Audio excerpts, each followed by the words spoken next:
After an amazing finish at Daytona, we come to the biggest track of them all, Talladega Superspeedway, for race number 2 of the round of 12 of the Circle B Diecast Superspeedway Series.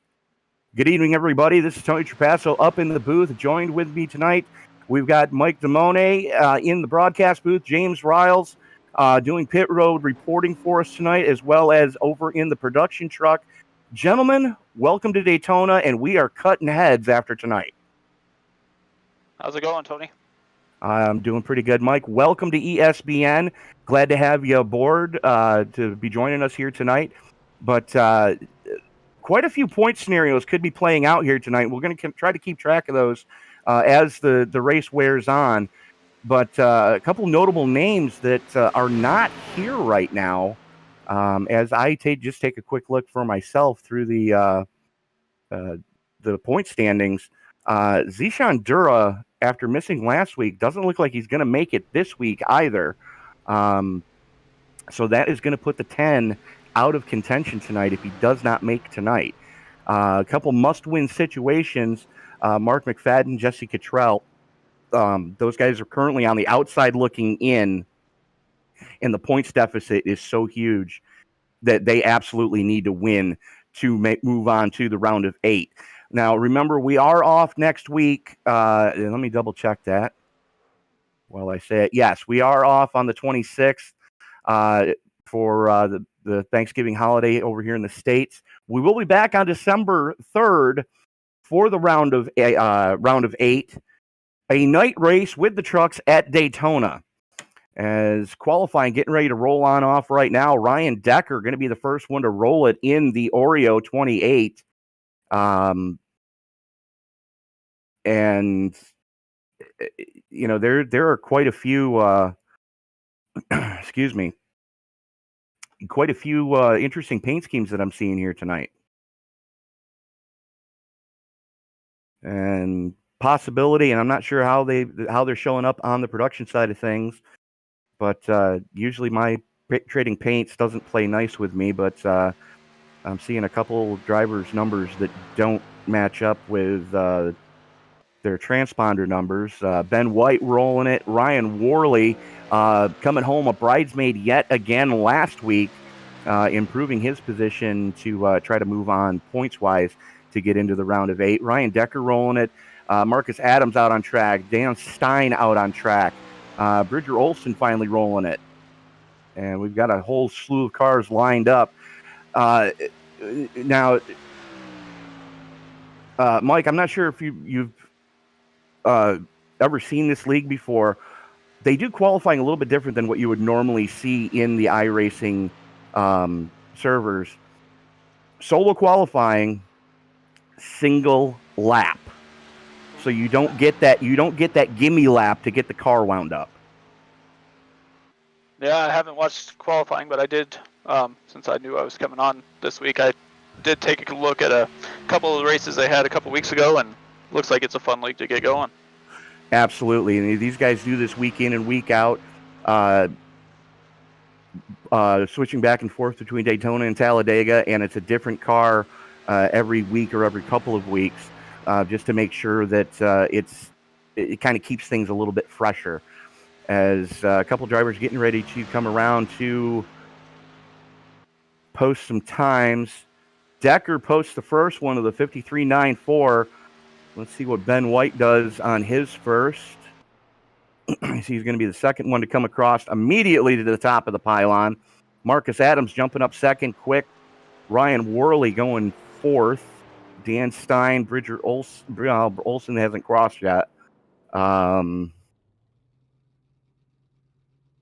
As we are still waiting on a group of them to post. McFadden out on track right now, getting ready to bring it through 3 and 4 for his first for his green flag attempt. Let's keep an eye on the lone Canadian in the field tonight.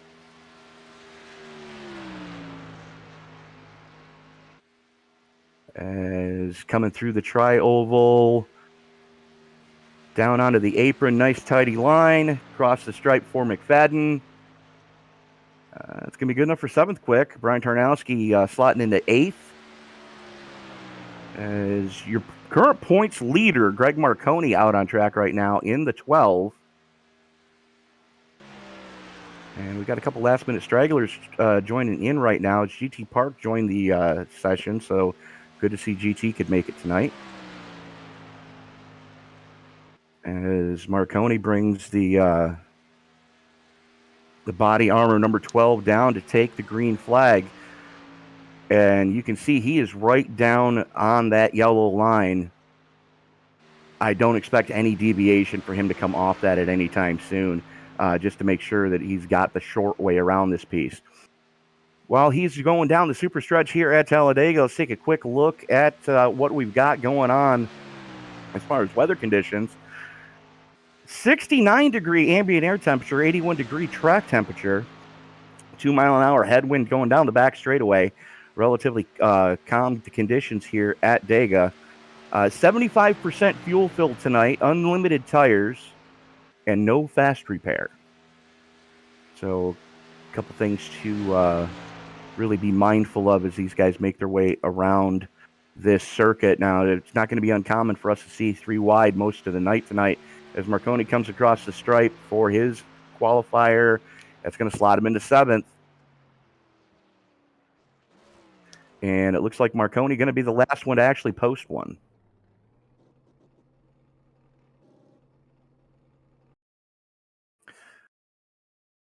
So that is going to do it for qualifying. And Mike, let me have you run us through the top 10 in qualifying. All right, looks like number 50 White is our pole setter with Olson, Adams, and Decker running out the top 4. Double Zero of Worley is in 5th with Lowe in 6th. McConey's in 7th. Stein's in 8th. McFadden's in 9th. The 66 of Trubisky is in 10th. Winner of last week's race, Worrell, number 6, is in 11th. All right, then that's going to bring us to Brandon Wilson, who is going to be joining Worrell outside of row number 6. Now, mind you, only 10 cars took time in qualifying, so the next 10 cars are going to be lined up by their I rating. So we've got Worrell and Wilson in row 6. Row 7 sees Joe Gautier and Ted Pullen, both of those guys in just about must-win situations. Shane Posey and Nick Wing going to be rolling off in row 8. Row 9 is going to give us Jesse Cottrell and Jason Papp, John LeBombard, and GT Park starting shotgun on the field. 80 laps, the scheduled distance here tonight, as we are just waiting for a couple of stragglers to grid up. And I just need to check something real quick. Bear with me, folks. And if I could have the production truck bring up our pole sitter just so I can, yes, okay. I was seeing that right. So the 11 of Ben White is being scored as the 50 here tonight, so don't get anything twisted, folks. It's just the reason why we don't let tech officials drink before handing out the transponders. So field starting to roll behind the Chevy Silverado pace truck, the official pace truck of iRacing. White and Olson up on the row number 1. Marcus Adams, Ryan Decker in row 2. Row 3, Ryan Worley and James Lowe. Row 4, Greg Marconi, your points leader. He's going to be joined with Dan Stein. And then row 5 is going to give us Mark McFadden and Brian Tarnowski. Those 10 guys are the only ones to actually post time in the qualifying session. Again, 5 minutes of qualifying, solo lap. And some of these guys are going to be going for that hard charger bonus point tonight. So with Ben White winning the pole, that takes 5 bonus points off the table for someone else to be able to get. Because it's 5 bonus points for pole, 5 bonus points for fastest lap of the race, bonus point for a lap led, bonus point for most laps led. So White has already taken 5 of those bonus points off the table. So breathing a little bit easier is going to be the number 12 of Greg Marconi, because he was worried that one of those guys in a must-win situation that we're looking to, bop him out, were interesting. We're going to get the pole tonight. And apparently Bridger Olson's mom told him he could become anything he wanted to when he grew up, so he decided to be a pace truck. So we have lost all control already. Yeah. I'd like to thank everybody for joining us in the chat. Go ahead, Mike. Oh, sorry. As the field working its way out of the 3-4 complex, White gonna have the button. Now remember, all restarts are on the green flag, so the pace truck makes that lazy left turn onto pit road as the field working its way into the tri-oval. The only thing that's left to do is make sure that steering wheel's on nice and tight, wipe the visor, adjust the 5-point safety harness, and get ready to rock and roll. Grandma, save me a slice of pie, because it's showtime! Showtime it is. We are getting ready here. Bridger Olson getting a really good jump on the outside in that 49 car. The 11 of Benjamin White taking it on the inside. Going to do a little bit of side drafting there as these two Toyotas leading us around. Is that something we've seen in the Xfinity cars? Toyota's having the slight advantage aerodynamically. 31 Marcus Adams going to be pushing Benjamin White up there as far as he can, as he's going to dive down, get out of this thing. He doesn't want nothing to do with it. Absolutely not. I can't say I blame him. It's a little too early. As Worley was making some headway, it looks like Adams is trying to drop back to maybe pick up a couple of his teammates that are back there. Worley being the one that he likes to work with, as right now Bridger Olson to the point being shoved by the daylights out of him by Ryan Decker. Ben White going to where we always see him go early on in these events, right to that second lane. The only problem for him is he has no help yet. As give that lap to Olson, Decker, Worley, Marconi, McFadden rounding out your top 5. So decent run so far for the lone Canadian in the field, as we have a Toyota, a Chevy, and 3 Fords at the front of this piece. Yeah, a lot of racing left to go, and everybody seems to know that. But Benjamin White, that just really stalled out once Marcus Adams pulled out of that line. Now scored in 19th, 16 points back from where he was. That's really going to hurt Benjamin White on the entire race. He's going to try and work that outside. You said it. We've seen this all race. The 11 of Benjamin White scored as the 50. Now he's got some help up there. The 12 of Greg McConey in a new paint job. Like to see that. Getting up there in 4th. 3 positions so far. Absolutely. And Marconi and White have worked well together in the past, as Jason Papp sets the quick time of the race so far to 53.7. I expect that time to go down more and more as the fuel burns off of these cars. Yeah, Jason Papp, another one who's up 7 positions so far, taking every position he can, needing every position he can, as he was very unlucky last week, if I recall correctly, here at the Circle B Diecast Series. So he's got a lot of people with their chips on, some chips on their shoulder. You said it earlier, and it's going to be a fight here, as we're already going too wide. The 501 of Brandon Wilson looked like he was going to try the outside. Thinks better of it, as these cars are handling really well here at Talladega. Absolutely. An all-important bonus point going to Greg Marconi for leading that lap, as he's got very friendly company behind him in the form of Bridger Olson and Ryan Decker. 3 dudes racing cars stem to stern right now, as they've got Mark McFadden in tow on that low lane. Second lane, Decker and White trying to make something happen right now, as we've seen it time and time again. That second lane gets such a better run off of turn 4 that if you've got somebody working with you well, like Decker and White have been able to do most of this season, it's very possible to get the outside lane into the lead. A little bit early right now to really be shoving hard yet. So expect most of these guys to just kind of be riding seeing what they've got for this first fuel run. Again, 75% fuel fill tonight, so expect these guys to come down sometime between lap 20 and 28. Yeah, they like to keep it to about a 3 or 4 stop race here at the Circle B Diecast Superspeedway Series, which gives it a little bit more excitement. We've seen races won and lost down pit road here, so you really got to be careful about coming in under green conditions. And then, in addition, you really got to decide who you're going to come in with. The short pit's not going to help you, but if you are organized and everybody's on the same page, you're really going to get out in front of some of these guys who aren't. Absolutely. As we are 3 wide already, as Decker got shuffled out. I don't think he was meaning to do that, but Decker going to be dropping back to the tail end of that outside lane, as it looks like he's going to drop in behind, I believe that's GT Park. I believe 76 is GT Park. Yes, you were right. So GT already making some headway, up 10 spots from where he started. Jason Papp up 12, Greg Marconi up 6.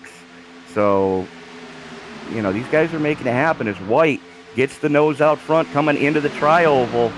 What type of push is he going to get from the 501? That's another Dudes Racing car up there in the front. Oh, as Benjamin Wilson White goes left out the 3 drive. wide. Wow. White gets put in the sucker hole. That's not something you ever want to see as a driver. And the worst thing you can hear your spotter say, and Mike, I'm sure you've heard your spotter say this to you numerous times, 3 wide, you're the meat. That's the worst thing that can happen. As Greg McConey's going to come up in front of Benjamin White. Benjamin going to leave him out to dry. And the two drivers that were behind him, Ryan Worley and Jesse Cottrell. Very unfortunate for them, as they are going to be on the receiving end of a little bit of a switcheroo, as Benjamin White goes up there with the 501 to try and make something happen on the super high side. Absolutely. Is going to hand the lead of the race right now anyways, as they drag race to the stripe, give it to Olsen at the line, as now Marconi is working with the 88 of Cottrell, which I don't know if that's a thing he wants to do yet, or if he's just seeing how they're going to work together. But Cottrell is in a must-win situation. If he really wants to make sure he makes it to the round of 8, he's got to win, plain and simple. And I think Marconi is just trying to get up in front of him to make sure that he's got to go through him to do it. And just as I say that, Cottrell jumps up to the outside lane to work with GT Park as we go 3 wide again. Olsen still showing the way. Tarnowski right behind him in that Bazooka Joe 66. Yeah, as we're getting in a gaggle. Nobody really deciding who they want to work with here, as Bridger Olsen and Brian Tarnowski are just about the only ones that got it worked out. Benjamin White, man, this guy is a yo-yo here at the Superspeedway Series, back up to 3rd position, whereas Greg McConey fell back to 10th. But yeah, you were talking about those two working together. It was McConey and who else? White. Yeah, well, Cottrell, yeah. I didn't think he had any choice. Greg tried to come up in front of Benjamin White, and Benjamin said, no, thank you, went to the high line, made a 3rd line, and I think Cottrell was just stuck back at hey, if anybody wants to work with me, I'm here, I'll push. But working out for Benjamin White now, as he's back up to 2nd, leading that outside line. Absolutely, and look who's pushing him. That is the ace of the Chief Cook and Bottle Washer. Jeepers! What a wheel by the number in the booth. Man, that could have ended ugly. Every heads-up driving from everybody to avoid that one. We're going to check the replay here. It was a Ryan Worley. I need to check my shorts. That's the last thing you want to see at the front of a field when they're 3 wide. Is somebody gets shuffled out like that and just shot up the track. So that's going to hand the lead of the race over to the ace of Jason Papp, with some friendly company behind him in the form of the 501 of Wilson and Bridger Olsen. Again, 3 Dudes Racing cars at the point right now, and give the point to Papp, as Jason Papp up 17 spots from where he started this piece. great run going for the ace right now. Definitely so. Getting up, leading this pack around. Brandon Wilson, Jesse Cottrell up there. A lot of guys that have came from the back. Man, this is turning into quite the side-by-side action here with still 3 pit stops to go. Absolutely insane that these guys are pushing this hard, but you love to see it. That's why we pay the price of admission. That's why we love bringing you this show every week here at ESPN. Of course, Circle B Diecast series is brought to you by Circle B Diecast, Rowdy Energy Group, as well as, let me get it up here. Midwest Motor Customs, our friends over at iRacing iFlags, and our very good friends over at Butt Kicker. That's the one thing I still have yet to do to my new wheelchair is mount my Butt Kicker to the new wheelchair. I love it, man. I love it. Gotta get, man, I love the Butt Kicker. It's so awesome to be able to feel, if you get it set up right. Here's the caveat, guys. You gotta get it set up through SimLabs, free app, and you can feel the tires get out from under you. You can really decide what makes that haptic go off. And what it is, for those of you that don't know about Butt Kicker, it's a kind of a base module, a shaker, if you will. You can put on your gaming seat, put on your rig, and it gives you that haptic feedback that you really need to feel what's going on in the car rather than just seeing and hearing it. So getting that extra sense. And if you're not a racer, why don't you put it under your couch and while you're watching the newest James Bond movie or whatever you got going on, it's just a really awesome movie theater sensation in those Butt Kickers. So give them a shot, check them out. We appreciate all they do for iRacing. My favorite thing to do is put on the movie Apocalypse Now and turn the gain all the way up on the Butt Kicker. You feel like you're actually in the battle. Yeah, it's Meanwhile, back up at the front of this thing, Jesse Cottrell getting a good shove from Marconi right now.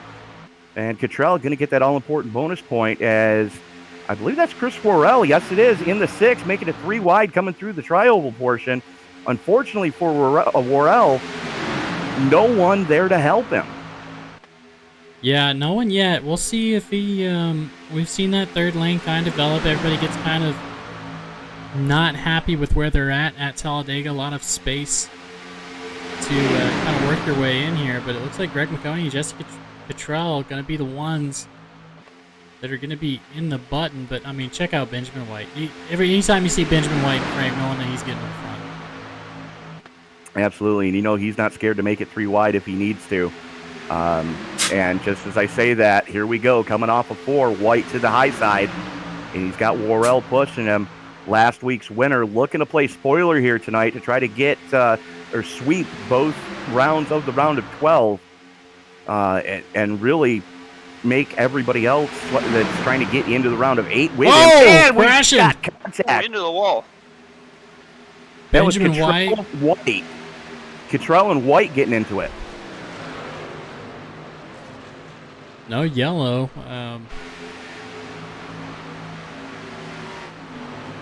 Let's see if that incident's going to show up for me. Wow. That was just complete arrow wash. Marconi went up just about half a car width to try to get cool air to the nose on Pap's car, and it took all the air off of Cottrell's spoiler as he was in the sucker hole, and that car just went around. And the only thing that stopped him from going completely around was the fact that Ben White was right there. Yeah, Ben White really in the good position, but he's going to go ahead and send it to the hauler. He is done for now. Either towed, probably towed. Yeah, he did. No fast repairs. So. Yeah, no, that car is done. And take a look at, go ahead and talk about the different, that did send, they're going to lose the draft here. Chris Worrell, Marcus Adams, and Nicholas Wing all in the second row. Then we got Daniel Stein and John LeBombard trying to work their way back up, about 6 seconds back. And then Jesse Cottrell out on his own, trying to catch John LeBombard's he's hemorrhaging time too. That car is over 10 miles an hour, almost 20 miles an hour off the pace of what these guys up front are running. Yeah, really got to hope for something to happen here so that he can get out and do a little bit of damage repair, get some tape on that thing, and help the aero out, because that is so important here, as well as any engine damage at all, and you're done. You're done for the race. I think that's what Benjamin White knows, is he's going to be staying down pit road for now. And I dare say the guys from Dudes Racing are using the tactic that we've seen the guys from Balls Garana use time and time again, as if you look at your top 5 on the timing and scoring pylon right now, Jason Papp, Greg Marconi, Bridger Olson, Ryan Worley, and Brandon Wilson, all 5 of those guys are right up at the front running with each other right now. And we've seen the guys from Balls Out Racing do that time and time again, to say, hey, if you guys want the win tonight, you got to go through all of us. And so far, they're working very well together. Yeah, and it's about time somebody took a page out of their book. Teammates that really work together can make a lot happen here, especially if everybody can make it down pit road. That's going to be where it's important, as we are coming in on that time. We see Jesse Cottrell. Unfortunately, he has to bring that thing down pit road to get some damage fixed involved in that last incident. But Jason Papp's just hoping everybody stays calm behind him, say, hey, it's too early to be throwing this race away. Let's we can be racy, but let's kind of chill out a little bit. As Greg Marconi pushing the number 1. Absolutely. As Marconi and Papp have worked well together most of this season. Unfortunately, as a matter of fact, the one win Jason Papp did get on this season so far was because Marconi pushed him to the victory. So, we've seen this scenario before. Just it's been later in the race when we've seen it. Another notable mention, GT Park on that third lane, working with Mark McFadden right now. So the 76 and the 5, both those gold cars on that second lane, putting in work right now as they are in the draft of Worley and Olson. As I believe I just saw Teddy Pullen get into the top 10. So good on Ted, driving the Exxon 85 tonight. Yeah, working his way on the bottom, staying in the comfortable zone. That's what I like to do. Like to stay down there low. Of course, this is a self-cleaning track. The high banks in these turns mean that every accident that's going to happen is going to wash down once everything slows down. So I want to be able to get to that high line if there is anything. Other than that, yeah, stay on that yellow line. That's where you're going to be safest for a long time. Don't have to worry about getting down from caution. And like you see, Ted Pullen and Brian Tarnowski's another one. He hasn't shuffled back to front, hasn't had to work too hard like Benjamin White did before the incident. So I like that strategy. Stay low, stay out of trouble, let everybody else get washed out. Absolutely. As, these guys are just picking them up and laying them down right now. And I just went and looked to see who had the quick lap of the race. Looks like Joe Gautier with a 51.1, or 51.01, I should say. So, and I take that back. Yeah, we got a couple in the back that have gotten a 50.92, Chris Worrell and Nicholas Wing. Nicholas Wing hasn't moved from 16th position, but just that slingshot effect of that draft really helping him out. Very much so. They're not even in the main pack right now, but earlier, I'm sure. Well, he is with the tandem. He is with the tandem of Adams and Worrell, the two guys for Balls Garana, working with the independent right now, and the three of them are starting to make a little bit of headway.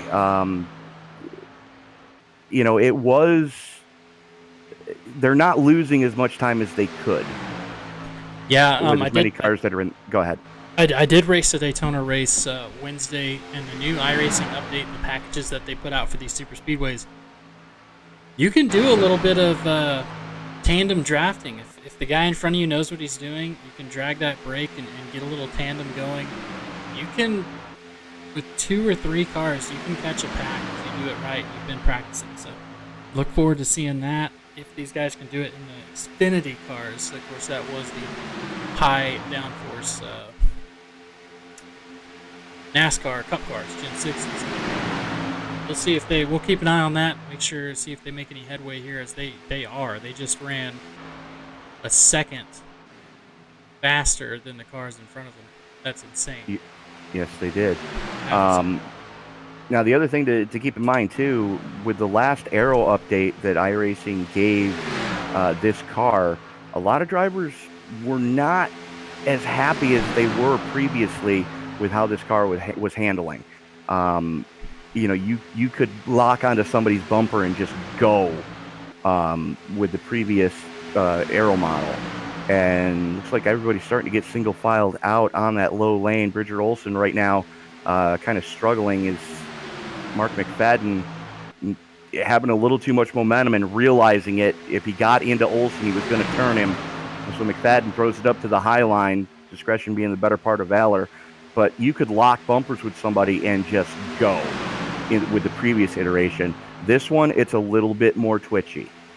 Yeah, they formed that air bubble that you see, and it's true to form. A lot of people don't realize when they're watching live NASCAR, they're watching a real Superspeedway, that it takes effort on both sides to do that tandem draft in these aero modern cars.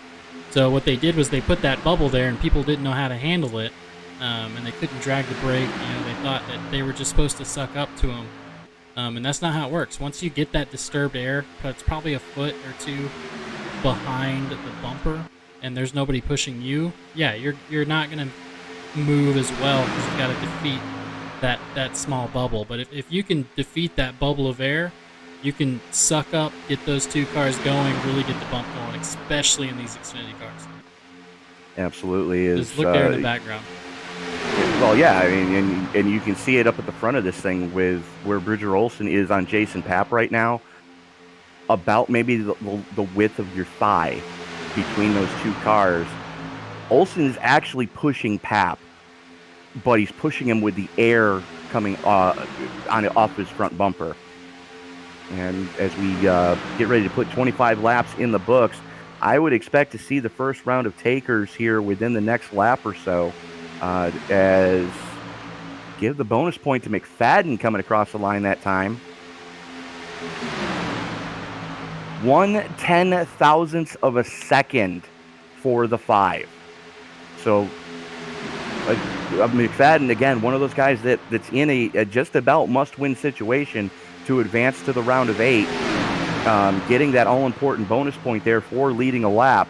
So doing what he needs to do is he's going to drop in behind GT Park, as Park pushed him to the lead on the previous lap, and it looks like those guys are trying to get down onto that low lane right now. Looks like there's room in front of Brian Decker, and just like that, everybody is single filed out, so that's the tattletale.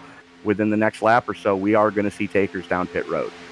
Yeah, they're trying to make it to lap 28, and you can break this thing up into just probably one more stop. I know we said 3 or 4 stopper, but if you can make it to lap 28, 29 with no cautions, you're looking at that breaking it up into thirds. So it'll be a 2-stop race at that point, but you're just going to be running on fumes if there's anything going on.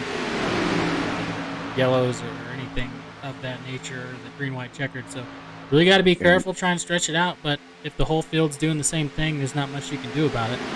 You're along for the ride. And we have seen time and time again, this field, it's gone green, white, checker quite a few times. But then again, we've also seen them go pillar to post without the dreaded flag that nobody wants to see. Talking about the yellow flag? And there it is. Oh, was it too quiet? So you can get your hate mail coming now, folks. That's James Riles, ESPN Towers, Ottumwa, Iowa, P.O. Box OU812.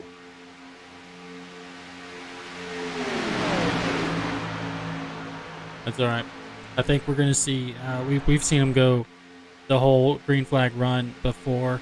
And especially, you needed that little bump that little incident earlier to warn everybody and show them that they are not immortal. Jesse Cottrell and Benjamin White bring it in lap 14 and 16 respectively. They're going to round out the field at 19th and 20th when it's all said and done. But Marcus Adams and this group is about to catch James Lowe and Shane Posey. That group, that top group stretching out bow to stern, really helped out to get them a little bit closer to that group, as we'll see what happens as they're coming around this time by for some of them, and I believe they're... Stein just called his. Let's see.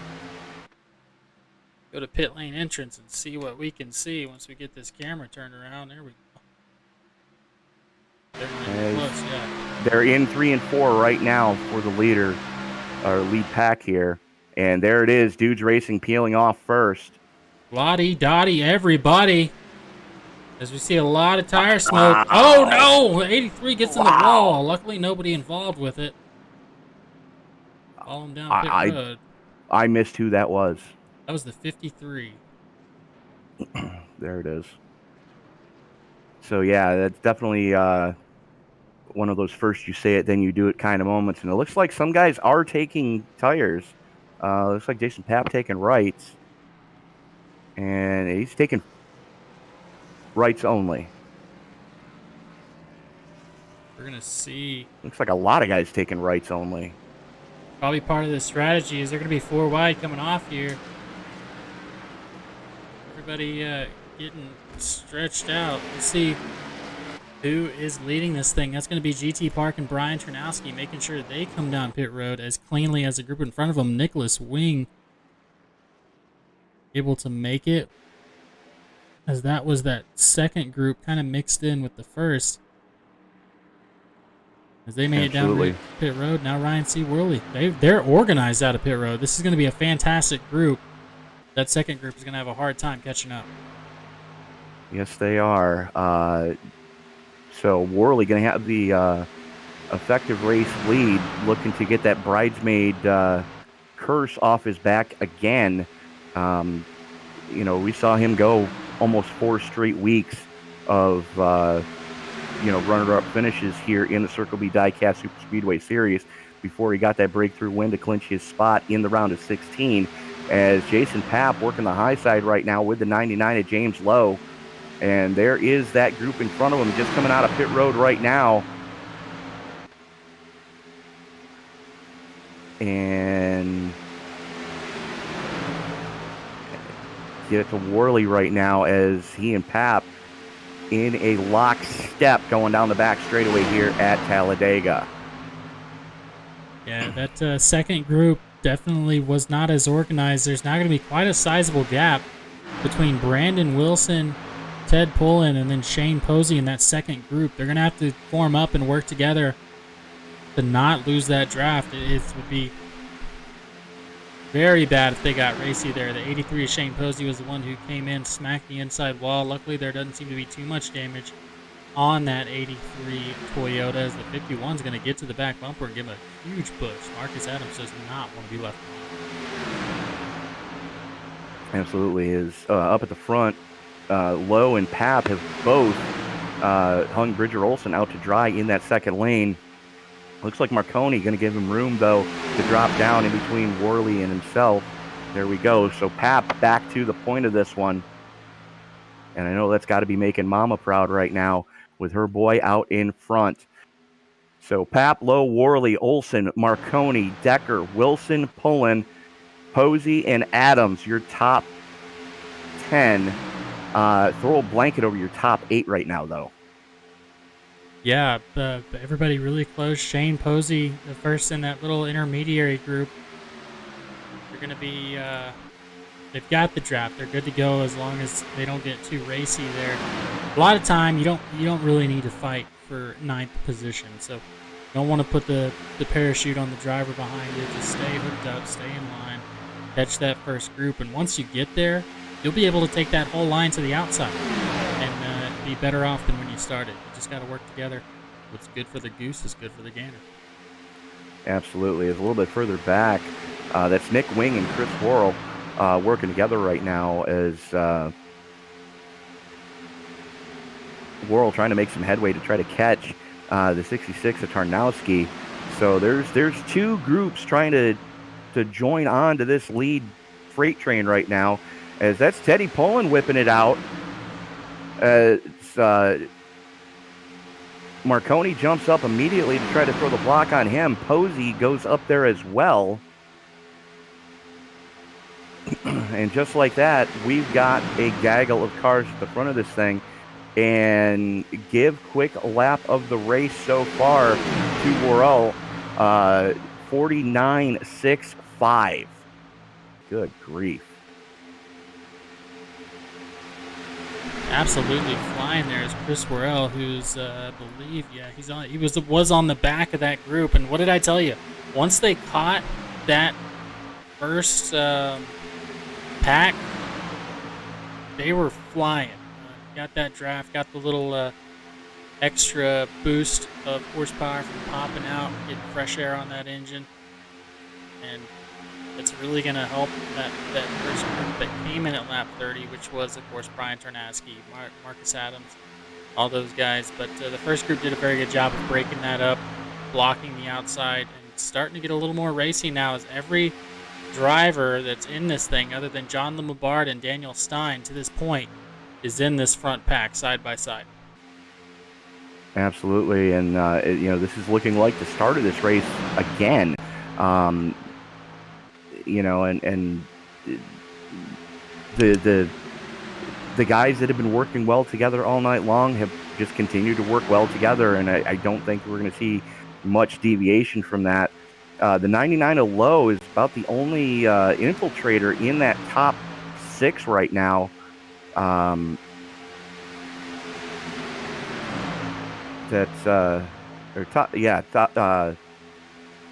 5 anyways. That's not a member of Dudes Racing. The only Balls Garana car up there, as you've got to go all the way back to the 31 of Adams. I'm sorry, the 6 of Worrell to find his next teammate in line. Yeah, so, Jesse Cottrell, GT Park is also correct. Am I wrong there? No, they're not on.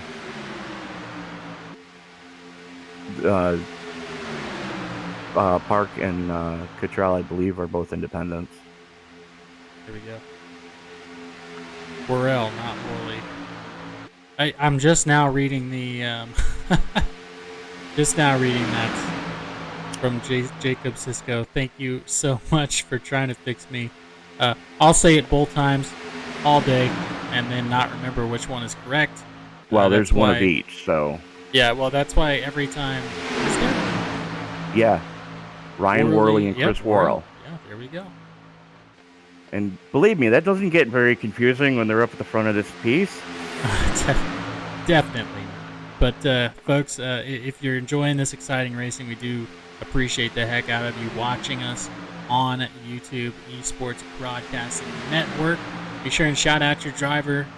When you do, we like to give those guys some extra screen time just to appreciate the fans that are watching these guys as well. If you're not watching us live, we appreciate you coming back watching the replay of the Circle B Diecast Superspeedway Series. Circle B Diecast, of course, you can give them a Google. Their link is in the description as well.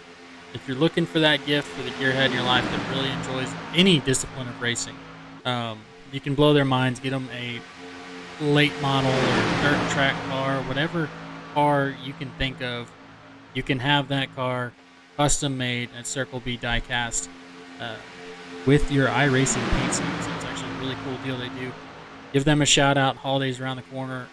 We appreciate them helping this league, helping get it to you. It's Jason Papp still in the lead. I believe he's led the most laps. Am I wrong there? So far, yes. But Worley on that high lane has had the nose out front the last couple of laps as they've gotten to the stripe.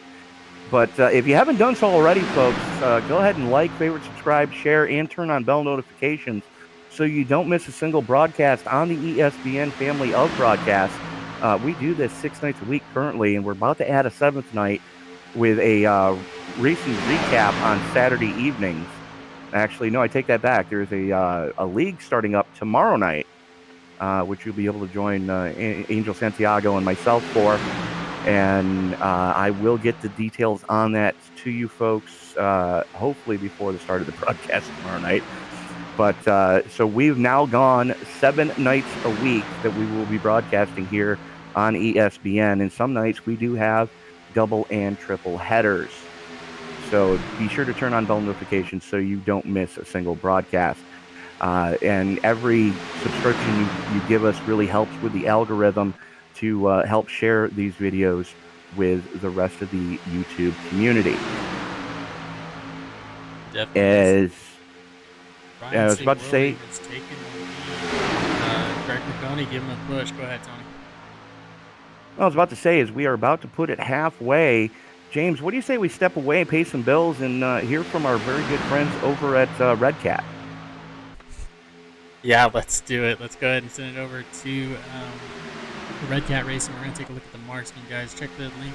I will be posting it. If you're looking for a Christmas gift, they have these really bad crawlers as well as some cheap gifts, good for the hobby. Good for kids. My daughter has one. I have one. They're great. So go ahead. I have one. I got one sitting right on the top of my desk right now.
As we are back here after that message from Red Cat, we see Greg McConey taking the lead in the 12 Ford car with Ryan C. Worley giving him a push. Jason Papp now in third position, not wanting to test that outside line with James Lowe and Bridger Olson.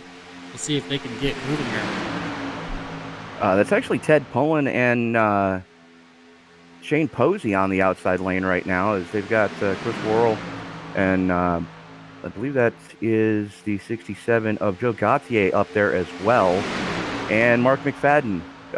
So that second lane starting to rear its head as Gauthier swings out, as McFadden going with him. So those guys testing the waters to see what's up there on that third lane. But Teddy Pullen leading the way on that second lane right now, trying to make some headway, getting that all-important bonus point to try to advance into the round of 8 in 2 weeks. Now, again, we are off next week for the Thanksgiving holiday in the States. We will be back on December 3rd for the night race first race round of 8 in the trucks at night from Daytona. And James, I'm excited for that one because trucks at night at Daytona always puts on a great show. Oh, that'll be an absolute blast. Really can push those things. flat front of those trucks, and at Daytona under the lights, it doesn't get any better than that. As we're going to see going 3 wide here. Does this racing get any better? Well, it's not going to work because they are fast approaching the 2 lap cars of Dan Stein and John LeBombard. And it is a league rule that when you've got a pack bearing down on you and you are a lap car, they ask you to go to the extreme outside lane and hold that lane until the freight train passes, at which point then you're allowed to get back into the mix. But Gautier trying to make something happen on his lonesome, using the side draft to almost perfection right now as he gets to the door of, I believe that, yes, that is Bridger Olson.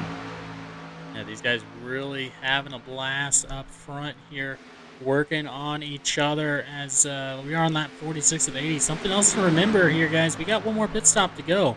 Last came in around lap 30, so here in about 15 laps, unless some folks decide to come down, we might see a team try and come down and make it to the very end of that pit window, which would be lap 50. So look at pit stops coming lap 50 to 60 here at the Circle B Diecast Superspeedway Series. I would have to say it's going to be closer to the 60 mark. Being as they did have the parade lap and sitting on the line idling, and they were able to make it to lap 29:30. With these guys being under anger right now, the guys that have been able to be in the pack, in the mix, and not having to burn all that fuel running up at the front. You're able to save some fuel. So I would expect, lap 60 would be the earliest I would see these guys down pit road next. Definitely. So I almost forgot about it, but we do have a trainee in the booth with us, Mike DeMoney. What do you think about this Super Speedway racing so far? Is it everything you expected? Yeah, Super Speedway has been relatively clean race. Had a little bump early, but other than that, it looks like it's super clean. These guys are very professional and definitely an exciting race. Look forward to the finish. Definitely. I can't say enough. I was so surprised when Tony brought me in to call these guys. I was thinking, Super Speedway racing, that's going to be, the typical thing. But these guys know how to do it. I watched them race the ARCA cars professionally without many incidents, and that was we had 2 cautions in 85 laps. That was insane. ARCA cars, guys, on a Super crazy. Speedway. Where the front and rear bumpers don't line up. As they work their way around the 2 lap cars of Dan Stein and John LeBombard. Again, the lap cars asking that if the pack is bearing down on you to go to that extreme outside lane and hold it until the freight train passes, at which point then you can get into the mix and mix it up if you choose to. But nobody ever wants to be that guy. No, I don't want to cause issues here. We've seen it happen so many times in your various leagues that aren't as professional as these guys, that they go either try and go low or try and stay with the pack to keep the lucky dog. You don't even really have to worry about it with these guys because cautions are few and far between. You're not guessing that one's going to come out every lap. As we see Greg McConey and Jason Papp. Jason taking that outside line for the first time in a little bit with Joe Gautier. Is that Joe Gautier behind him in the That is Gautier in the 67. Yeah, there we go. Getting a little push there with Ted Pullen behind him. Ted Pullen. Yes. No. Bridger Olson in the 49 Toyotas. The Toyotas have kind of fallen off here. Chevys and Fords, 1 through 4, and then the only Toyota in the top 5 is going to be that Bridger Olson. What a run Papp is having. Yeah, but if you take a look at that outside lane, you've got Olson and Toyota James Lowe running stem to stern behind those 2 Chevys, and they're picking them up and laying them down right now. And how about Teddy Pullen up into the top 5? So good run for the driver of the 85. Got his first win in his rookie season with Circle B Diecast Super Speedway Series. So expect big things out of that young man. Definitely, and just to bring up our fan favorites in the chat, like we promised we would. James Lowe right now running 7th in that Toyota. He's going to drop to the bottom, as I think we're going to see a little bit of that in the next couple of laps. And then Chris Worrell there in 10th. He's just sticking back there. He knows there's a lot of racing left, and the way these guys are going is Jason Papp comes down to the bottom line, by the way. But you can hang out down there on the yellow line and make it especially when you get the Balls Energy guys running together. That's going to play a factor here as they want to come down pit road at the same time, synchronize, and get out. Absolutely. And I did just receive word from our own chief cook and bottle washer, Mr. Jonathan Leach. Tomorrow night, we will be premiering the Resurgence Racing League Xfinity cars, and they go live at 8 p.m. Eastern Time. And again, it'll be Angel Santiago and myself in the booth for that one. So I'm excited for the new league. Anytime we get a chance to call Xfinity cars, because I mean, the Xfinity car, in my opinion, iRacing got it right. And the fact that we've got a whole league of that car, I'm excited. Yeah, definitely. I mean, as you can see it here, that's why these guys don't run Cup cars in the Superspeedway series. I think they ran Next Gen once and decided to scrap it because it ran horribly. With the current aero package, yeah. I mean, that car is going to get mods as the real world season wears on, starting at Daytona in February in the real world. Of course, iRacing is going to release updates as the aero packages are released. But yeah, currently that car does not do well on anything over 1.5 miles. And even then it's suspect. But they have run the Gen 6 car in here. Doesn't have quite the same handling package as the Xfinity car.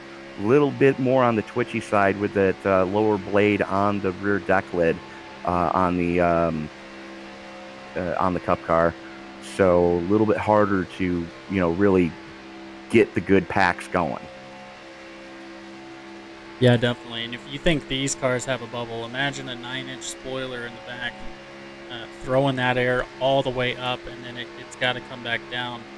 That's when we really see a lot of people having trouble in the draft, a lot of yo-yoing that happens, big checkups that you really don't see in these Xfinity cars. So I like it. I like the move they made here.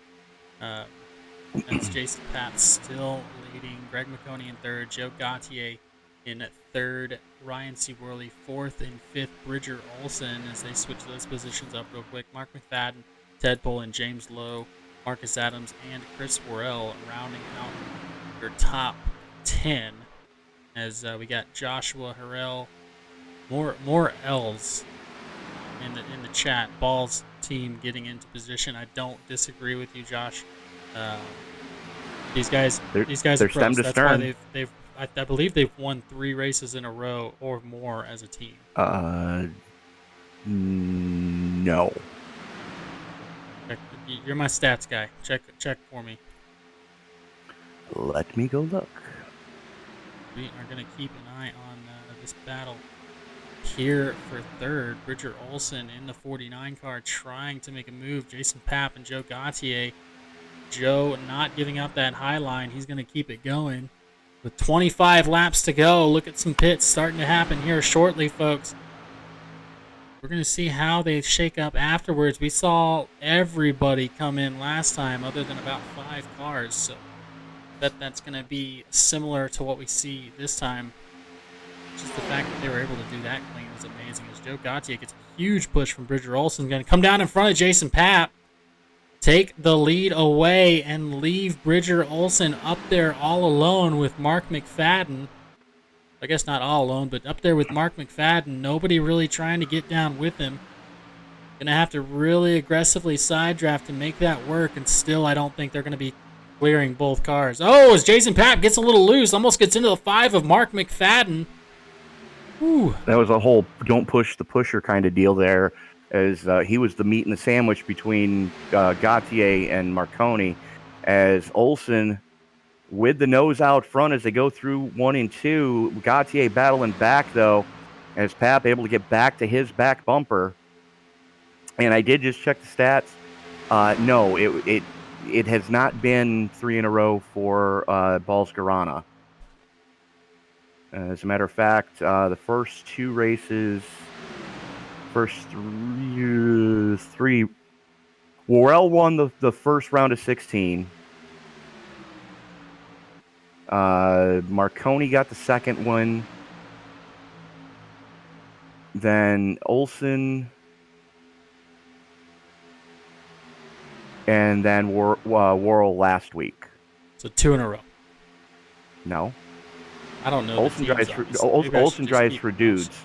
I don't know the teams, I guess. Olson drives for dudes. Worrell is the one that drives for Balls Out Racing. But they had a great. No, I take that back. You are right. They did win 3 in a row to close out the season to get 3 of their drivers into the round of 16. Yeah, that's what I meant the whole time. What are you talking about? What do you? I mean. It's not like it's on. Go ahead.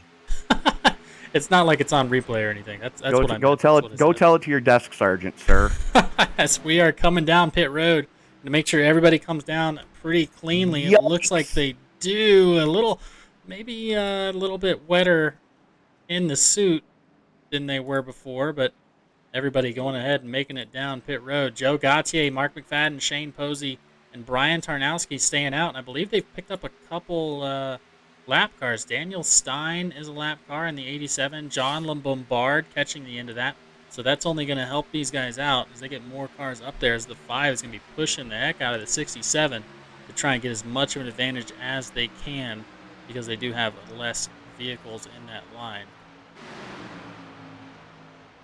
No. Is Jason Papp and them trying to get off pit lane a little bit easier. Ooh, you don't want to be side by side here. We're going to have to keep an eye on Chris Worrell.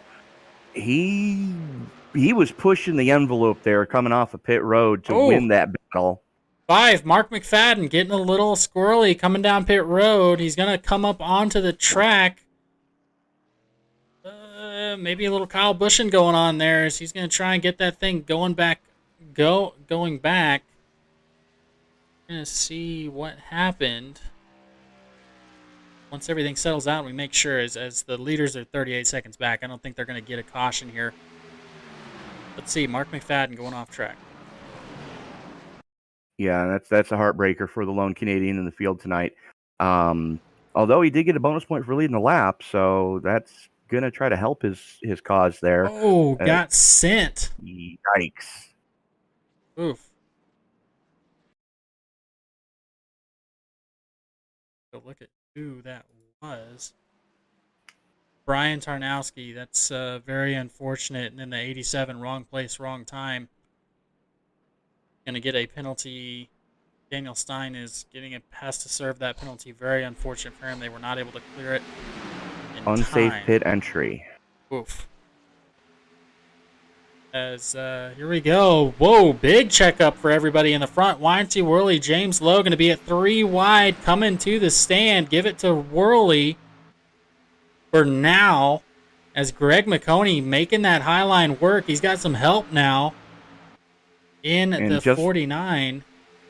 And just like that, take a look at your front 6, front 7 actually, as we've got all 3 Balls Out Racing drivers and all 5 Dudes Racing drivers up there in that mix. You guys, and they are at the front of this piece. Yeah, your first 5 cars are within a 1/10 of a second, and then everybody else down to 10th is within 3/10. So this is how the racing is going to be moving forward. I guarantee it, as these guys are ready to go, trying to get a win, lock themselves into the next round, and get those all-important bonus points for the playoff in the round of 8. Absolutely. Now, again, there's a couple scenarios of guys that don't need to win, but it would help. Greg Marconi being one of them right now, as Jason Papp already took the bonus point for most laps led off the table.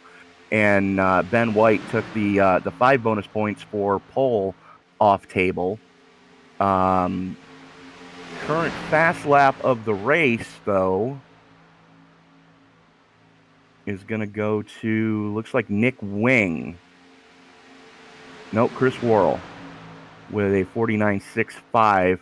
So that's 5 more bonus points that one of those guys that doesn't already have a win can't get, at least as of right now. So Marconi able to breathe just a little bit easier so far as, wow, just, it never ceases to amaze me. And I watch this every week, and we're working, this is race 17 for these guys right now. And I'm just amazed every single week. The fact that these guys can go 3 wide and not kill each other every lap. Oh, it definitely is. We're going to go on board with Chris Worrell, I believe, is who I'm on board with. Going ahead into our patented SRM 360 camera so you can just see how close these guys race.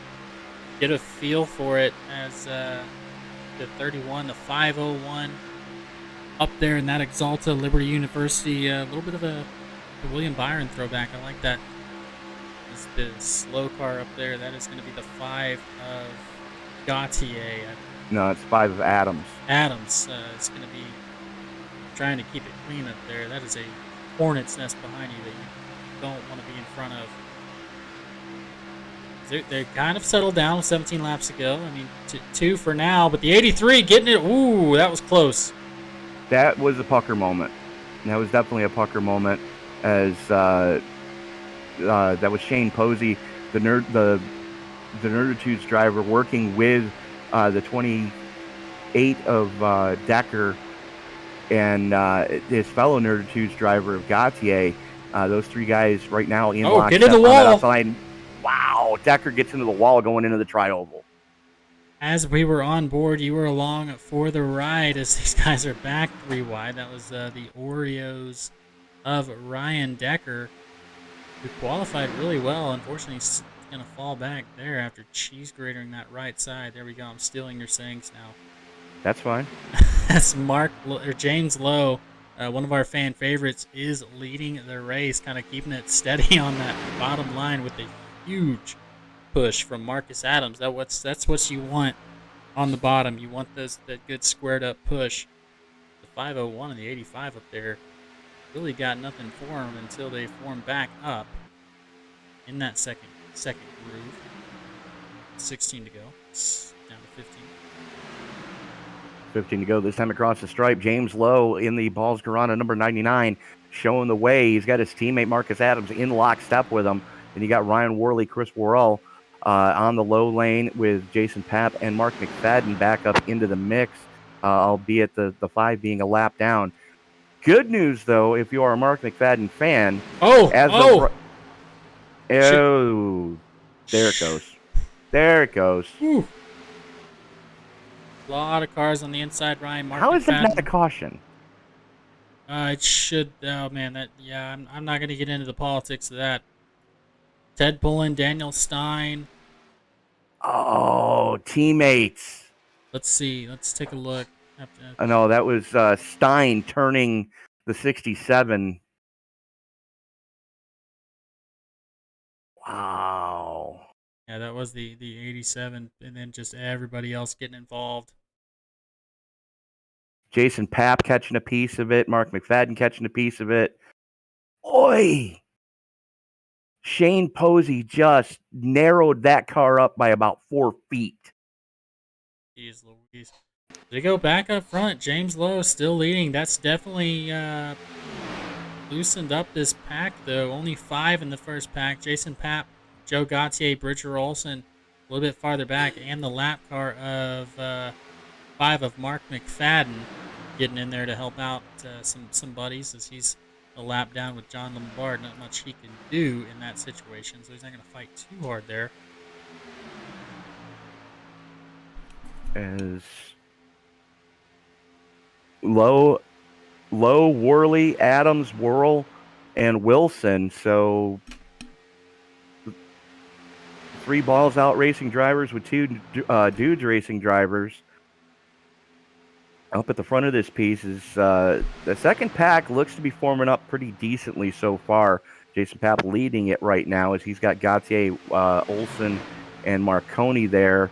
And Decker, Wing, Poland, Tarnowski all needing to get those cars fixed as Posey and Stein both went down pit road. Posey down and away already after a very short pit stop for the 83 with as hard of a shot as he took into the wall. Shane Posey has left the building. Yes, he has. Yeah, put it on the hauler. He's gonna let everybody else take a shot here. John Lombard is out. He stayed out the whole time. Mark McFadden. I think everybody that was really involved in that. Ryan Decker on his own, Nicholas Wing on his own, Ted Pullen on his own, Brian Tarnowski on his own, Mark McFadden was able to. Yeah. He was from the last incident. There we go. I just talked about that. But they're going to catch the second group on the high line. And Ted Pullen is basically driving a pavement modified right now. With as much front end damage as on that car, I'm surprised the hood's actually staying down. Yeah, that's going to be a cool car. Tires are going to stay cool. That's bright side, but other than that, I don't think he's going to make minimum speed and be able to continue if that is called out. But this second group's caught each other. We got James Lowe, Ryan Worley, Marcus Adams, Chris Worrell. And am I saying Chris Worrell right? Worrell. I've heard it both ways. So, but yeah, I mean, there's a gaggle of cars coming right now. The biggest thing Ted Pullen's going to have to watch out for, with as hard as that front end got hit, is damage to the radiator as they work their way around the now lap car, the Bazooka Joe 66 of Tarnowski, and there they go flashing by Pullen. And Olson with the nose out front, getting some help from his teammate Greg Marconi. They were coming from that second group, I believe. So absolutely, yes, they were flying there to get to the front and challenge James Lowe, who really hasn't been challenged since that incident broke out. Greg McConey having the fastest section of the race. There's only 2 of them here, so through 1 and 2, fastest of the race there. That's going to translate to lap times, as that was a 49.83 flying through the group. Not the fastest overall, but definitely the fastest recently. Absolutely, as they are currently 10 to go, getting ready to put it into 9 to go when they get to the stripe, as Lowe, Worley, and Adams on the low lane. And you got to wonder if Brandon Wilson wouldn't be better off trying to jump up to try to help his 2 dudes racing teammates to try to get a third car into that second lane to try to make some headway. Now, we have seen 2 cars be able to work well together tonight so far, but the more you can split, and there it goes. Worley jumps up. So Balsgarana on the inside, dudes racing on the high side. We have it's going to be an 8-lap shootout as they come to the stripe. As I believe that is Decker that they are coming up on very quickly right now. No, it is not.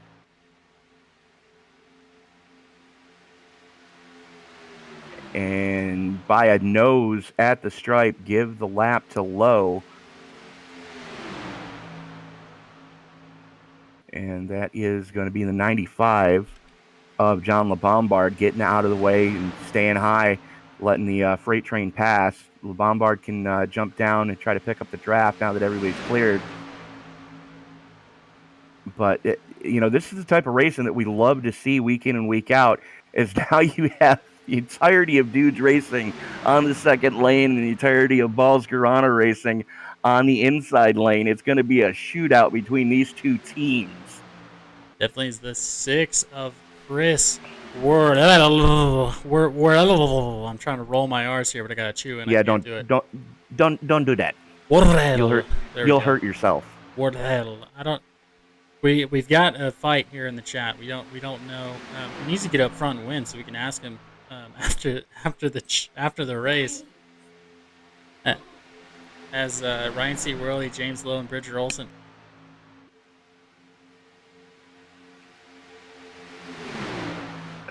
as We have lost all control. I'm pretty We sure are 7 to go. Worley is in first, and then Wardell is in seventh. Bridger Olson, James Lowe, Greg McConey, Marcus Adams, and James Papp in betwixt them. As we are door to door, coming out of 3 and 4 here, getting into the tri-oval. Bridger Olson with the advantage. James Lowe sticking to the bottom as we have 6 to go here. And we have not we've not seen the last of the fireworks. Mark my words. With as many guys that are in must-win situations deep in the pack or deep in the point standings right now to try to move into the round of 8, it is definitely a win in your in situation. But there are a couple guys that could still point their way in without much issue. But certain things need to happen for that to happen. But we know that there's no love lost between these two teams at the front of this piece. And the fact that it's two dudes racing drivers leading both freight trains, this still has the possibility of turning ugly. Yeah, it does. And if it does, who has the most to gain? Joe Gautier, Nicholas Wing, and Ryan Decker. And, of course, Mark McFadden, as he's going to be a lucky dog with 5 to go. So if we can get a caution, that's what they're looking for. But that word has not been as buzzworthy as we've thought. As Greg McConey trying to get back up front. He's got Jason Papp behind him, so a little bit of switcheroo of roles there. As, of course, this is the Circle B Diecast Superspeedway Series brought to you by Rowdy Energy, iRacing Flag, and Butt Kicker, and Midwest Motor Customs. A couple there. Midwest Motor Customs, Rowdy Energy, Circle B Diecast, iRacing, iFlag, and Butt Kicker. There we go. So we appreciate all those sponsors helping them out. I use a couple of them on my own. Rowdy Energy. I hate Kyle Busch, but love the energy drink. And I do own a Butt Kicker. Love what that does. And the Circle B Diecast, great trophy for your league. Be sure to hook them out. Or a really good gift if you're friends with Chris Wardell. Accident. 99, 50 involved. There it is. Caution is out. That was James a block Lowe, gone wrong. Brandon Wilson, Marcus Adams involved, but there caution is going to come out. Let's take a look at it. Oh.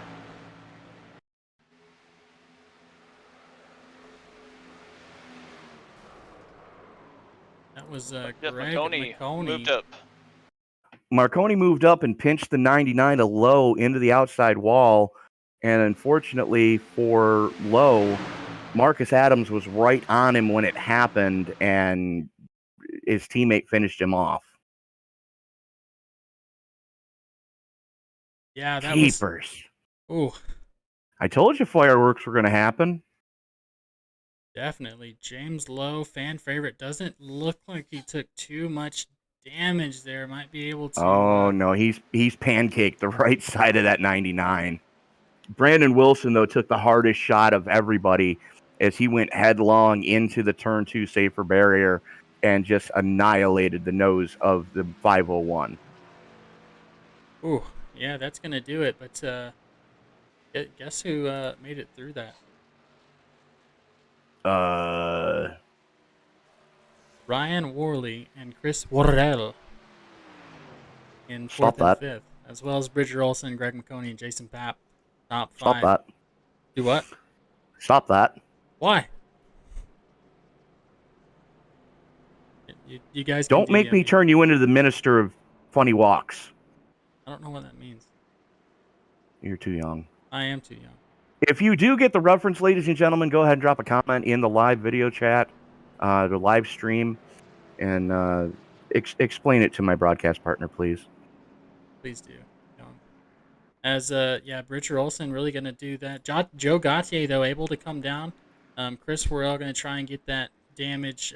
No damage, but he's going to try and come down get as much fuel as he can. James Lowe, Joe Gautier, Bridger Olson, Greg McConey, Jason Papp, and Ryan Worley staying out, doing a little bit of a gamble here. And again, good news if you are a Mark McFadden fan, as I know there's a young lady from the Great White North that watches these broadcasts. He is now back on the lead lap and back in contention to move on to the round of 8. And it doesn't look like he has too much damage on the front of that that Ford Mustang. He does not. A lot of damage in the rear end, but that's not really going to affect you here for 2 laps. As long as you can stay in that draft, as long as you got no engine damage, it's all up for the taking. And in the Xfinity cars, correct me if I'm wrong here, even if you do have some damage, it's not the end of the world if you can stay in that draft. Kind of like the Gen 5 cars, you can stay in the draft. You can make something happen with that damage. As the 5's going to come down, fix everything he can. Nicholas Wing, the first one out there with fresh tires. If it is to matter, once they start getting displaced by that air, you're going to want tires to get a little bit more stuck to the ground. Believe it or not, on the Superspeedway series, 30 laps, older tires will give you a slight disadvantage for stability's sake. But hopefully they didn't take fuel. It's a little bit of splash and go is all you really want there. As I'm seeing, actually, they only took right sides last time. So Bridger Olson, Greg McConey, Jason Papp, and Ryan C. Worley, depending on how much they've been moving around, might be at a disadvantage if they get shuffled around. And yet again, Bridger Olson's mom said he could become anything he wanted to, so he decided to become a pace truck. But we are going to go green-white checker, which they're going to give him 2 shots at this. So, again, those of you unfamiliar with the concept, green flag comes out. They race back to the white flag. If the leader crosses the start-finish line to take the white flag before something that should trigger a caution does so, they will race back to the checker. If the leader does not get back to the start-finish line to actually cross and and start the final lap, they're going to rack them, stack them, and fire it off for the second attempt. If at that point we still don't get the green, white, and then the checker, it'll end under caution at that point. But we're going to have 2 shots at this, and I don't think we have seen the last of the fireworks yet. Yeah, I don't know. These guys up front, look at a little bit of damage on the 31 of Marcus Adams. Hopefully he can stay in there, but he's got the teammate Chris Worrell right there in 8th, and then set in behind him Ryan Decker. So Ryan Decker's been a good pusher for the most part. See if he can help out. James Lowe there in the 99. So a lot of these guys teamed up. They're in the right positions to make something happen, but man, Bridger Olson and Greg McConey really have their work cut out for them as we are in the one to go, side by side here in the Chevy Pace truck. As we don't like to admit that this is a video game, but Bridger Olson out there really putting on a show for the viewers at home. Absolutely. Now, they do have their work cut out for them, but that work has been made a little bit easier with the fact that Olson has Papp behind him, Marconi has Worley behind him, so friendly faces in the rear view mirror for both those guys. But I would expect to see the 31 of Marcus Adams make it 3 wide just as soon as he physically can. Yeah, and the one thing is Greg McConey gave the guys that he just blocked that run. If there's any of those guys left or teammates, you got to think all the leeway that he was going to get, all the professional courtesies, kind of out the window. Nothing intentional, but they're not going to work with him if they don't have to. And again, that was one of those deals where Marconi just ran the 99 into the outside wall, and unfortunately for James, Marcus Adams was right there and finished him off. As the pace truck hauls it down pit road, Olson going to have the button as they head into the Red Cat restart zone. Green flag getting ready to come out. As there goes the green, there goes the field, and here we go for the first attempt at a green-white checker. Can they make it back to take the white flag and finish this one out? It's going to take them a while to spool it back up as we go through 1 and 2. Bridger Olson and Greg McConey side by side. Everyone behind him, no movement at all, switching up lanes. Everybody pretty dedicated to where they are at the moment. Bridger Olson getting a little bit slowed down there as the outside line getting the advantage with Greg McConey being pushed by Ryan Worley. He's going to drop to the bottom. A little bit of shuffling going on back there with Joe Gautier putting his hat back in the ring. Third row back as we're coming to the white flag here at the Circle B Diecast Super Speedway Series. Absolutely, and you know that Marcus Adams would love nothing better than for Worley to be able to drop down in front of Marconi, but I guarantee you Worley is riding the brake just as much as he dares. Gautier swings it to the outside as he gets a little bit of a bump from Nick Wing. 3 wide going into 1 for about 5th. Still Marconi and Worley at the point of this thing. And you know you've got a very angry Marcus Adams right behind you, so Chris Worley's got to be careful as here comes Chris Worrell in the 6 on the high lane. His teammate's going to go with him. That's Adams in the 31, Worrell and the 99 of Lowe trying to make a third lane coming into turn number 3. Checkered flag going to be in the air this time by... See if McConey has anything, or Bridger Olson going to try and come back. It looks like he's pretty dedicated. He's going to pop out a little late. They're wrecking behind him. We're going to see if he's going to make it. The 1 on Jason Papp trying to go below the yellow line. Oh, I don't know if that's going to count for him, but it looks like the push goes to it. Give it to Nicholas Wing. Nick Wing moves into the round of 8. Wow. And nobody happy with Greg Marconi right now. Okay, so these are your unofficial results, guys. Unofficial. We did see a car go under the yellow there. We're going to see what they have to say about that. But Nicholas Wing, your 5th place finisher, so we don't really need to mention that because Wing on the high side had all the speed in that Toyota, made it happen. Holy cow, what a finish again. Get a good look at that here. And I stand corrected. Nick Wing does not move on to the round of 8. He got eliminated in the last round. So tough break for Nick, but getting a victory here tonight, getting that monkey off his back for the season. Yeah, it's going to be Nicholas Wing, Bridger Olson by a nose there. I think he might have came in backwards as we'll take another look at that.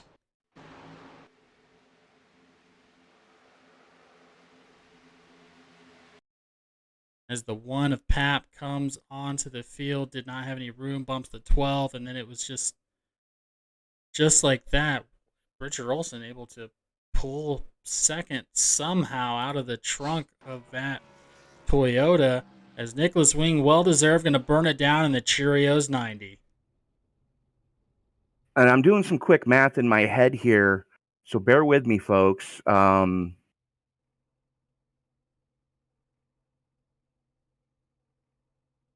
loose mathematics has Mark McFadden making it. So definitely some fun and excitement there. But yeah, that was a wild finish for sure.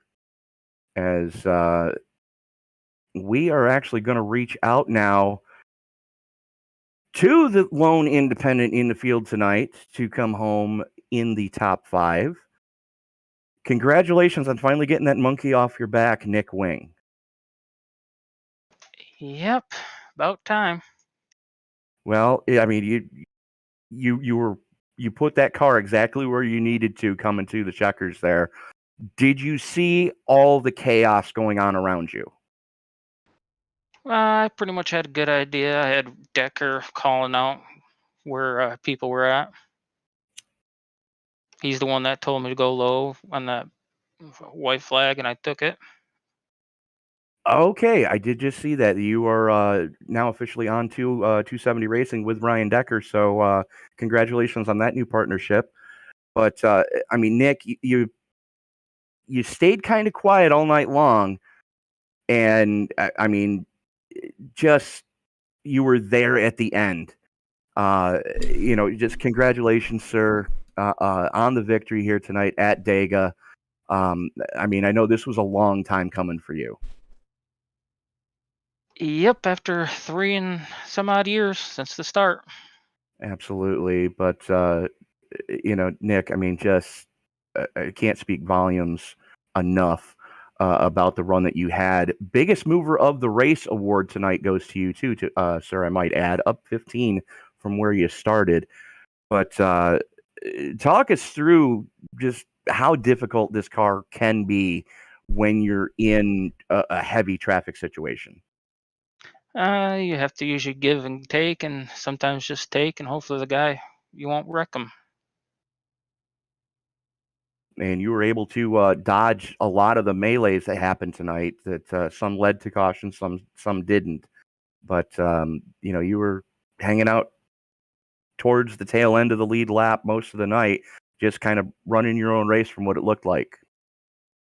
Yep, I thought I screwed myself when I overshot the pit road and then lost the draft. And with 3 to go, the caution came out, and I was like, yep, new race. There you go. That's the attitude to have. Now, we are off next week for the Thanksgiving holiday. Your thoughts, though, going into Daytona on the 3rd of December with the truck at night? Probably a crapshoot. Fair enough. Well, Nick, we're not going to hold you up too much longer. We'll let you go celebrate with your team. Who do you need to thank tonight? I'd like to thank the sponsors, Circle B Diecast, Routing Injury, iFlag, Butt Kicker, and Midwest Motorsports Custom. All right, Nick, congratulations on your first win. Looking forward to seeing what you can do at Daytona. Yep. So that was our winner, Mr. Nick Wing. And James, I believe you have the man that finished second place with you now. Bridger, first of all, I'd like to make sure that you're doing okay. Are you out of the car? Are you safe? Yeah, nothing seems to be hurt. I can feel everything. Good deal, man. Well, congratulations on the second place finish, getting that 49, the tail end to the checkered flag when it needed to be. Tell us about that finish and that last lap battle. Everybody keeping it pretty formed up until it wasn't. Yeah, I kept, once that outside line kinda fell apart, in that final lap, I saw an opportunity to go for it. And then I was hoping the one would go with me, which he kind of did, but then he went below the yellow. Then I was hoping the 90 would try to go with me, and he went up top. And then I got it, he pushed from the 5, and I would have had it, but just unfortunate that the wreck happened. Definitely. As I believe you said you blocked yourself in on points. Is that correct? Yes. Yeah, it just got confirmed, yes. Definitely, and doing it in such a spectacular fashion there as we're watching the replay. I don't know how you pulled it out, but you did, brother. Congratulations on the second place finish, and who you want to shout out on that thing? Thank you to Dudes Racing, Peak Performance Motorsports, Precision Plus Race Setups, Circle B Diecast, Rowdy and GI Racing, iFlight, Butt Kicker, and Midwest Motor Customs. Definitely, man. Well, again, congratulations and congratulations on keeping this thing moving to the next round in the trucks in a couple weeks. Are you excited about it? What? Are you excited about the trucks? I know they're in my ear as well. Are you excited about the getting to the trucks for the next round? Yeah, I feel like that's one of my better vehicles to push in and also drive. So yeah, I'm excited about my chances.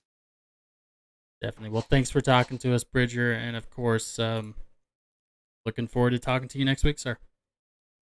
Thank you. So that was our second place finisher, Bridger Olson. And while we are waiting for our third place finisher to join us now, we did get confirmation. The 12 of Greg Marconi, the 00 of Ryan Worley, the 31 of Marcus Adams, the 6 of Chris Worrell, the 99 of James Lowe, the 49 of Bridger Olson, the 67 of Joe Gautier, and the 85 of Ted Pullen did advance to the round of 8, missing it by just 3 points. Was the 5 of Mark McFadden. So heartbreaker there for the lone Canadian, but guarantee he's going to be back in 2 weeks for the trucks to put on a show and try to play a spoiler there. Speaking of playing spoiler, we're joined now by the man that did come home in the third spot unofficially, Greg Marconi. Greg, talk us through those last 5 or 6 laps under anger. So at the end, I was in there talking with those guys. I went to put my car in a spot where there was no way I could be put 4 wide. And I misjudged where it went. I don't want to. Yeah, those balls guys are some of the toughest guys out on the track here. I'll say that week in, week out. They're some of the hardest guys to beat, especially once they line up 3 wide, or 3 abreast. And I'll take blame on that one. That wasn't pure spite. I knew where they were. I knew what was going on and what was happening. I saw that run forming a while ago. And I went up to put my car in a place where, I couldn't be put 4 wide, and I didn't put it right. That's fully on me. Well, Greg, don't beat yourself up too much. As we're watching the replay, I'm not going to disagree with what you said, but it's a racing deal. A lift definitely would have helped. They saw you coming up, but then again, that's super speedway racing. You got to do what you got to do. Both drivers, you and the 99. So don't beat yourself up. What we are interested in is that last lap, man. What a finish! Yeah. I mean, I that was fun. I enjoyed it. I thought Bridger had it, man. I was doing all I could. I thought I had it, and then coming out of 4, I knew Bridger was going to take it, and then Jason went with him, and then all of a sudden Jason shot to the apron. I don't know what caused that. I don't know if he got loose or oh, did he? Yeah, and then he shot to the apron, and then he just kind of was side by side with me at the end, and I thought I'd be able to at least hold where I was, and then Jason just shot up the track, got into me, got me into I don't even remember who was on my outside, and it got me into Bridger, and that's kind of where that went. I hate to see that happen. I wanted to push Bridger or have Bridger or Ryan, get that win. But all in all, I mean, I'll take P2, P3, whatever it is. Just not those last 5 laps just wasn't how I wanted it to go. Yeah, when Jason got loose on the apron there trying to save the car coming to the checker, he got into your door and he sent you up into the 5 of McFadden. Yeah, and I hate to see that from Mark. I know Mark was trying to race his way in on points, and I don't think he got it. He missed it by 3. Yeah, see, that's what I hate. I don't want that stuff to happen. So just frustrated. We had a great race going. I still take blame for that wreck on 77. I wanted to put the block up there.